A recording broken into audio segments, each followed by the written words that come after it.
தான் இல்லை, எல்லா இடமும் லைட்டு. பழைய கடங்கள்லாம் நாங்கள் சின்ன பிள்ளைகளாக இருக்கிறதுல என்ன கிடையாது, தெருவில் லைட்டு கிடையாது. உங்கள் சின்னடார் வீட்டில் ஒரு குத்துக்கள் ஒன்று இருக்கலாம், அதில் ஒரு அப்படி தான் இருக்கும், அது அணைஞ்ச லைட்டு, அது வெளிச்சம் வழிய தெரியாது. அது ஒரு கல் இருக்குது, அது முட்டிதாங்கன்னு சொல்கிற மாதிரி தான் அந்த வெளிச்சம் செய்யும் இருக்கும். அதில் பஞ்சாயத்துலேருந்து ஒரு ஆள் வந்து என்ன செய்வார், அந்த சிம்மிலெல்லாம் தொடச்சி எண்ணெயை ஊற்றி பொறுத்து வச்சுட்டு என்ன செய்வார், போவார். ராத்திரி பார்த்தா அந்த அந்த அந்த அதனுடைய நிழலே என்ன செய்யும், நீளமாக கிடக்கும். அதை பார்த்தாலே நமக்கு பயமான செய்யும் இருக்கும். அந்த சின்ன பிள்ளைகள் கொஞ்சம் பேசும்போது வேறுந்தன்னு சொல்லி அங்கே போகிறது, அங்கே போயிருக்கு, இங்கே போயிருக்கு, அது இருக்குது, இது இருக்குன்னு சொல்லி 1000 கோட்ட கதைகளெல்லாம் கற்பனைகளாக என்ன செய்வாங்க, சொல்லுவாங்க. அப்போ என்ன செய்ய உடனே பேசுகிறது ஒன்று சுருவை போட்டுக்கிட்டு ஏசப்பா எங்கள் கூட ஒரு வயல் ஒரு தைரியம், ஒரு தைரியம் இல்லைன்னா ஏசப்பா எங்கள் முன்னால் இங்கே போங்க, நாங்கள் பின்னால் என்ன செய்கிறோம் ஒரு தைரியம். அப்போது ஜெபிக்கும் பொழுது நமக்கு என்ன கிடைக்குது, ஒரு தைரியம் என்ன செய்யுது கிடைக்குது. எந்த இடத்துக்கும் தைரியமாக நம்ம என்ன செய்யலாம், போகலாம், வரலாம், ஒரு பிரச்சனையும் கிடையாது. எங்கேனாலும் இங்கே சிலர் சொல்லுவாங்க, எங்கள் வீட்டில் அவங்க இல்லாமல் போன பிறகு நீங்கள் போனாலும் எம்பாடி போவேன், பாடு தைரியமாக எங்கேனாலும் வரவன்.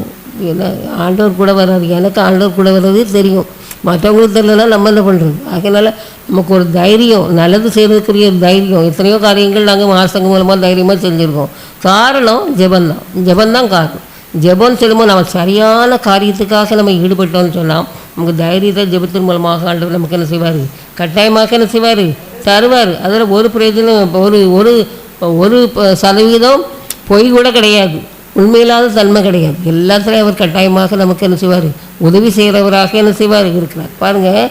ஆகையினால அந்த பயம்ங்கிறது நம்முடைய வாழ்க்கையில் வந்தாச்சுனாலே ஒரு காரியமும் நம்மளால் என்ன செய்ய முடியாது, செய்யவே முடியாது. பாருங்கள், ஒரு டைம் வயலில் தண்ணி பாய்ச்சிட்டு இருந்தாங்க.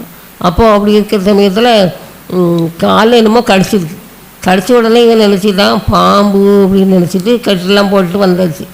வந்து பார்த்தாச்சு, வைத்தியர் சொன்னாராம், என்னது பாம்பு கடி மாதிரி இல்லையா, பாம்பு கடி தான் கடிச்சிச்சு. பிறகு கடைசியில் எங்கேன்னு பார்த்து சரி பாம்பு கடிக்கு மருந்து கொடுத்தாச்சு. பாம்பு கடி இருந்தால் தானே அந்த மருந்து சோமாகும். பாம்பு விஷம் வந்து பொதுவாக அந்த விஷத்தை முடிக்கிறதுக்கு விஷம் இருந்தால் நிச்சயமாக கொடுப்பாங்க. கடைசியில் பாருங்கள், ஏன் நினச்சிட்டான், செத்துலே போயிட்டான். வந்து பார்த்தாச்சுன்னா ஒரு கருக்கு தான் நினச்சிருக்கவன் காலை கிழிச்சிருந்துருக்கு. என்ன கிழிச்சிருக்கு, கருக்கு கிழிச்சு விட்டுருக்கு. அதான் சொல்லுவாங்க, கண்டது பாம்பு, கடித்தது கருக்கு, திண்டது மருந்து, கொண்டது வைத்தியன் அப்படின்னு சொல்லி சொல்லுவாங்க. அப்போ நம்ம பயத்தில் என்ன செய்யும், சின்ன விஷயமும் பெருசாக செய்யும் தெரியும். அப்படிதான் நம்ம சில நேரம் தலைவலிக்கும் போது ஏதாவது செய்யும்போது டாக்டர் மட்டும் நம்ம சொன்னோன்னா, இப்படி மண்டைக்குள்ள இப்போது ஒரு மாதிரி பண்ணிக்கிட்டு இருக்குது, ஏதோ தெரியலன்னா ஏதோ ஒரு நோயை நம்ம சொல்லணும், இதோட பெரிய நோய் உங்களுக்கு தெரியாதா அப்படின்னு சொல்லி என்ன செய்வாங்க, கேட்பாங்க. இப்போ நம்ம சின்ன தலைவலி வந்தாலும் சரி, இல்லைன்னா வயிற்று வலி இருந்தாலும் சரி, நம்ம என்ன செய்யலாம், ஒரேடியாக நொந்துடுறோம். அதுவும் அந்த நோயாக இருக்குமோ இந்த நோயாக இருக்குமோ அப்படின்னு சொல்லி. அப்படி இல்லை, நம்ம தைரியத்தோடு இருக்கலாம். ஆண்டோடைய சமூகத்தில் என்ன செய்யணும், கேட்கணும். நம்ம ஜெபிக்கும் பொழுது ஆண்டவர் நமக்கு கட்டாயமாக என்ன செய்வார், பதில் தருவார். நமக்கு அதே சமயத்தில் நமக்கு தைரியம் சொல்லக்கூடிய ஆட்களையும் நமக்கு கொண்டுகிட்டு என்ன செய்வார், வருவார். ஆனால் அப்படி நோய்கள்லாம் எல்லாத்தையும் போய் நம்ம நன்மைகளை எதிர்பார்க்க முடியாது. சிலர் சொல்லிடுவாங்க, ஐயோ அந்த ஆளுக்கு அப்படி தான் இருந்துச்சு, அங்கெங்கெல்லாம் அந்த கடைசியில் முடிஞ்சு அப்படி சொல்லுவாங்க. அப்படி ஆள்கிட்ட போய் நம்ம நினச்சக்கூடாது, ஐடியா கேட்கவே கூடாது. அருமையானவர்களே, தைரியம் வேணும்னு சொன்னால் ஆண்டோட்ட போய் நம்ம என்ன செய்யணுமா, கேட்கணும். பாருங்கள், அந்த எப்படி யாக்கோபுக்கும் பவுலுக்கும் இதே மாதிரி நிறைய காரியங்களும் நம்ம என்ன செய்யலாம், பைபிளில் பார்க்கலாம். அப்போ தைரியம் வேணும்னா யார்கிட்ட கேட்கணும், ஆண்டவர். சில காரியங்களில் நம்ம உலக பிரகாரமாக இப்போல்லாம் சில காரியங்களில் நம்ம இறங்கணும்னா நமக்கு என்ன வேண்டியிருக்கு, தைரியம் தேவை இருக்குது. ஆத்மாவில் தைரியம் வேண்டியிருக்கு, உடலில் தைரியம் வேண்டியிருக்கு, தெம்பு வேண்டியிருக்கு, எல்லாமே என்ன செய்யிருக்கு, வேண்டியிருக்கு. இந்த உலகத்தினுடைய பொல்லாங்கான காரியங்கள் எல்லாம் நம்ம சைக்கிளுக்கு என்ன இருக்கு, சகிப்புத்தன்மை வேணும், தைரியம் என்ன செய்யுது.